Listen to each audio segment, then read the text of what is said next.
Hi there, it's Kaizen, and I owe G2 an apology. I'm sorry, I wasn't familiar with your game. But today, we're going to be going over some of your hot takes, because you guys finally reached the like goal on an old video. Took a while, but we got there eventually. And our first hot take will be from literally a big fan.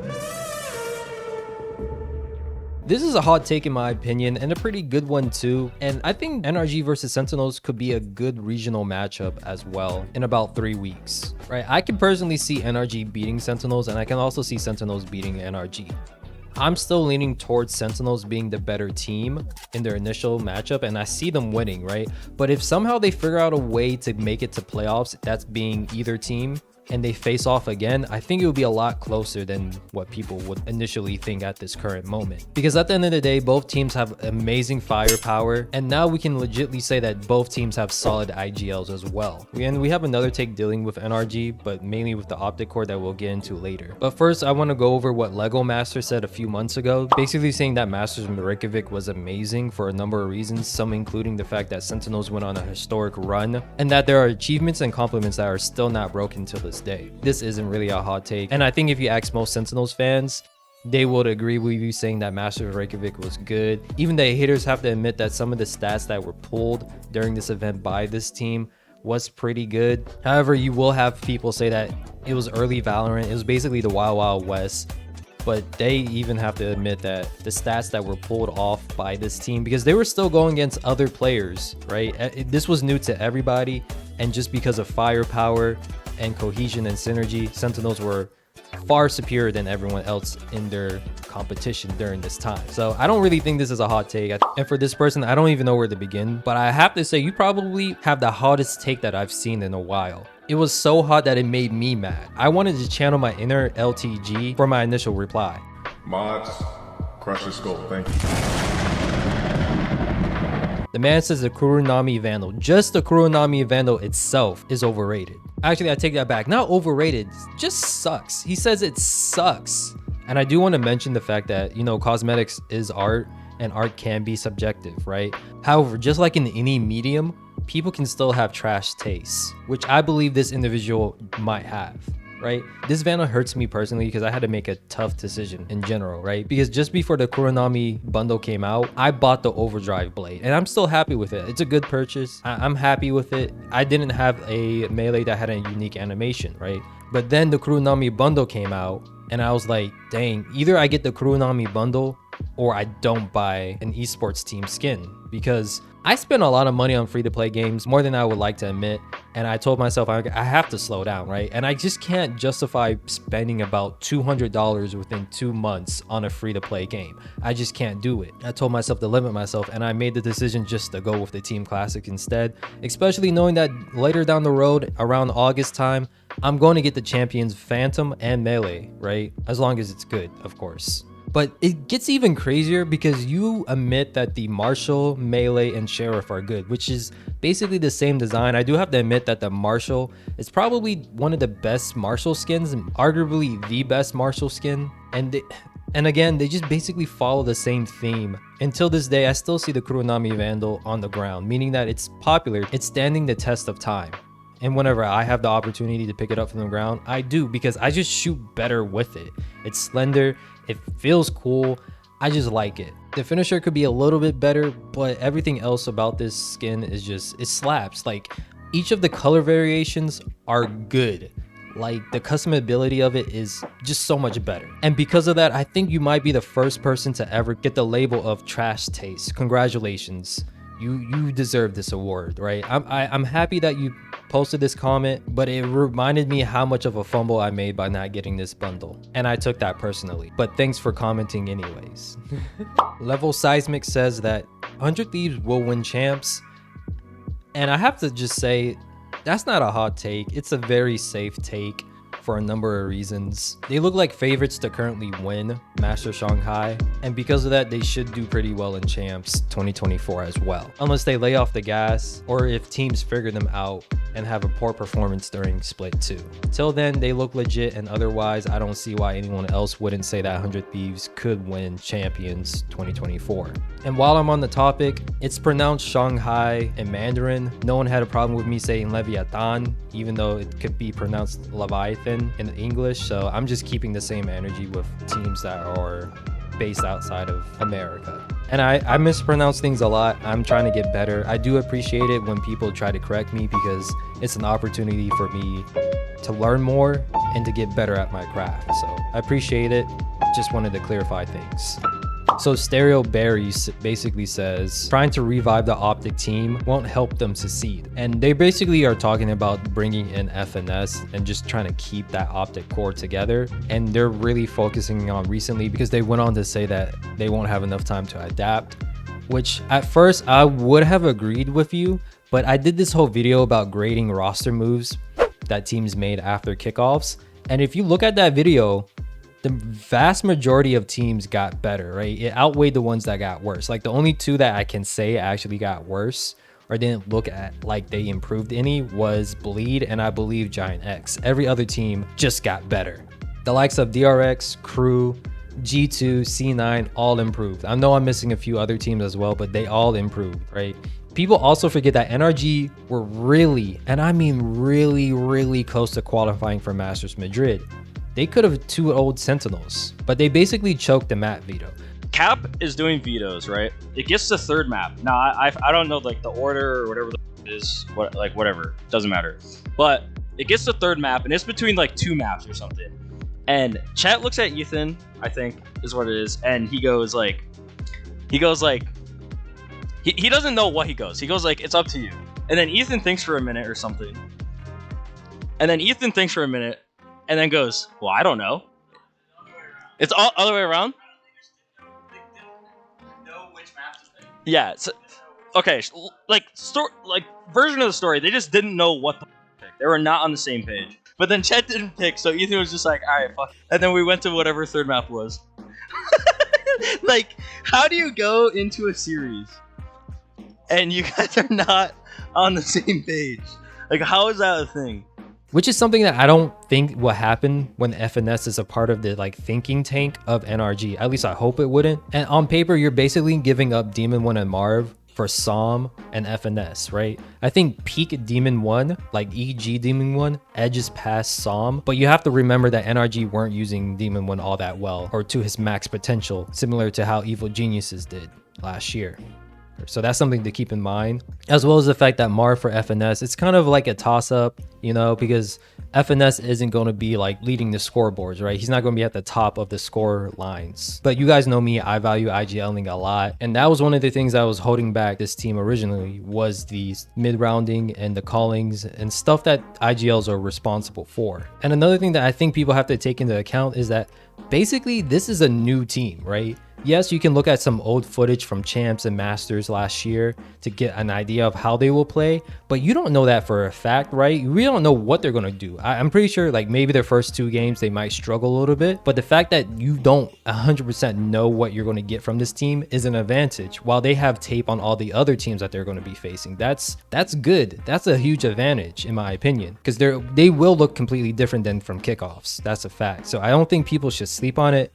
Regardless, Stereo Berries, this is a pretty good hot take that could either be right or wrong, because you can make arguments for and against it. It's a good take. Sergeant Gatorade says that every time people say that Paper X are favorites to win, they lose. Basically saying that it's either the fact that the pressure is getting to them, or there's some kind of like outside influence, like superstition wise, that's impacting Paper X from actually ever winning a title. Which when I first saw this, I was like, oh, this is just crazy tomfoolery, because I know the Valorant community loves to go with superstitions a lot. I mean, that's sports fans in general. Like we see it all the time with the Plat Chat pick'ems, as well as their post-game interviews that are selected before the match is over, and other things like the second place curse as well. But after what happened with G2, I think Sergeant Gatorade here is cooking. It's a pretty good hot take. I know one of the Paper X members said that they do have a sports psychologist. I'm not too sure if they travel with the team. That's up in the air, but they do have a sports psychologist, at least at one point in time. And there's been a lot of discussion. Whenever Paper X does bad, you always get these same talking points where, oh, this is what happens when a team without an IGL performs. W Gaming is bad, and you can go either way Valorant community is very reactionary and doesn't really think long term how things work or in the grand scheme of things, because the fact that you made it to 2 grand finals, you're doing something right if you're making it to 2 grand finals. Like, a lot of teams who play the proper, quote unquote, proper way to play Valorant don't reach the top 4 as often as Paper Rex do. So they're doing something right. It's just that they are also running into roadblocks as well. But yeah, Sergeant Gatorade, great take. And in my future pick'ems, I have Paper X losing them all. And I think everyone else should change their pick'ems to them losing it too. Monkey Man's take is kind of confusing. I'm not too sure if I should rate it as a hot take, because I think most people would agree with you saying that they don't have faith in Chinese Valorant. However, I'm not one of those people. Maybe it's because I live in La La Land and I like to root for underdogs and go against the grain from time to time as well. Like, that's just who I am. Who doesn't like an underdog story? And I've watched a couple of Chinese games and I have to say it, I can see them winning, bro. I can see them winning in 2025. I am a believer. The competition is continually pushing EDG. I briefly mentioned in this video how I felt like Fun Plus Phoenix was a better team than Edward Gaming, and so far it looks like that might be the case. But it's not just Fun Plus Phoenix, right? I think Trace Esports can make some noise. They look like a pretty well-oiled team. And then I know this might seem like really out there and some people might call me crazy for it, but I think if JD Gaming can fix their IGL issues, they can make people turn their heads as well and even be better than Edward Gaming. And then of course we have Wolves too, because the TMV buff is real. I mean, the man said spring has sprung, and that line, it just rolls off the tongue so well. It's a banger, so it has to be true, right? Spring has sprung, and I am a Wolves believer. But come 2025 and even this year's champs, people might say in the future that this was a hot take for one reason or another, especially people like me who like to root for underdogs. Sekrim says that Ye doesn't deserve all the hate he's getting, and they basically justify this by saying that Tens didn't deserve all the hate he was getting from 2021 to 2023 as well. And there was a lot of people who were sticking up for Tens, which is true. And when you look at it, Tens and Ye kind of have like the same excuse in the terms of like, Sentinels were basically rolling out a different team, not even every year, but it felt like every like 5-6 months there was like a different Sentinels team. There was no like real cohesion or time to develop that chemistry. And just like Ye, he was hopping from one team to another, a lot of the times not because of his own doing, like the whole C9 situation, as well as the DSG, who were already on like a slight losing streak before Ye came in, I believe, but he just inherited like a not so hot team, which some people will say and others will disagree with as well. The only difference is the fact that Tenz's like partner, life partner, and Kaide actually had cancer, and of course that's going to impact you too, right? We can basically see it with Demon 1 as well, where his partner is going through a very painful experience as well. And when the person that you love is going through that stuff, it's kind of hard to focus on a video game, even though it is your job to do so, right? However, if you ask people who watch the APAC, DSG games of the past, and shoot, even some of his former teammates, they would disagree with it and saying that Ye is washed, blah, blah, blah. So this is a hot take. It's very touchy because we got to think about mental health and realize that not everyone has thick skin. And sometimes that stuff gets to people, right? We already seen it with one player go through a very unfortunate end because of it. And I don't think a lot of people deserve hate per se, but fair criticism is to be expected as long as that criticism is just, in my opinion, right? It's not what you say, it's how you say it. Fair criticism is good, but just make sure you don't go overboard with it, is the moral that I'm trying to like reach here. And I personally think like Ye probably has one more shot. I'm not too sure if he's going to return with Bleed or if he's just going to go back to Americas, or maybe he's just going to be done. Maybe he's just going to retire, who knows? But if he chooses to go at it one more time, I think that will be his like last chance. And if he does well, he's going to have like a 10/Sentinels redemption arc. However, if he does pretty poorly, then even his most like loyal fan bases will find it hard to justify his performance over these past couple of years. So we have Moose Mesquite here saying that the gaming space needs to be more inclusive or esports are forever doomed to struggle. And they're mainly just talking about women inclusivity as well. And I really don't know how to take this because I think gaming in general is trying to be more inclusive for women, and the companies are doing a good job at it, or doing a decent job at it. Of course, there could be things better. I think Valorant is the best at being more inclusive for women. Like, yes, we don't have any VCT players that are females, but if you watch a VCT broadcast, you see women everywhere, right? like Yinsu. She's pretty damn good at asking unique interview questions where you could get a little bit more insight to players and teams, questions that I don't even think about answering, and then I just like, wow, I got to use that answer in a video, and that wouldn't have been a thing if she didn't ask that question. And then you also have Pansy, who a lot of people say is one of the best, if not the best caster for Valorant. She delivered a lot of bars for us. I don't know how Counter-Strike let her go, but thank you, we'll take her. Be more than happy to have her. And then there's a lot of like women who do a lot of the background things that we don't see all the time, but Riot still gives them a platform to show their face from time to time as well. So I think being inclusive, of course, is going to help gaming, at least from what I see. They're trying to, at least the companies aren't trying to be anti-women, right? And we can just see it in Valorant where inclusivity works. Valorant's one of the fastest growing esports scene. Like, they're rivaling CS right now, but I wouldn't be surprised in a few years from now, they just leave CS in the dust in terms of popularity. And yes, there's going to be some bigots. I don't think that's the majority of people being like just bigots, right? Like, you can even see it with traditional sports. Real Madrid, one of Real Madrid's players constantly in the past got heckled by fans because of his skin color, calling him a monkey, throwing bananas on the field. But I don't think that's a reflection of the majority of how people look at others, you know? Now the question is like, why don't we see women competing in tier 1? There's a lot of reasons for that. I think there's definitely at least 1 or 2 women out there in the world that can contribute heavily to Valorant esports. I also think that Game Changers is a good springboard, but if you want to be in tier 1, I don't think you can put all your eggs in one basket with Game Changers for a number of reasons. One, there's this thing that I like to call iron sharpens iron. You can only be as good. You can only improve so fast depending on the competition you face. And because of that, if we ever want to see a woman in tier 1, I think you got to take baby steps. Probably got to do some kind of like co-ed team and go through tier 2 like everyone else. I don't think you should just give a spot to somebody just for the sake of it. They got to earn it like everyone else, in my opinion, right? Because that's one thing that you have to be careful with. Like, inclusivity is important, and I do agree that it can really help esports grow, especially since women are known to buy more apparel than men, and that's one of the ways that esports generates profits, is through jersey sales. We can see that through PaperX. They're always sold out, and I can never buy a jersey because they're always sold out. But I do agree that just having more eyeballs on a sport will help, and not trying to like shun away other people.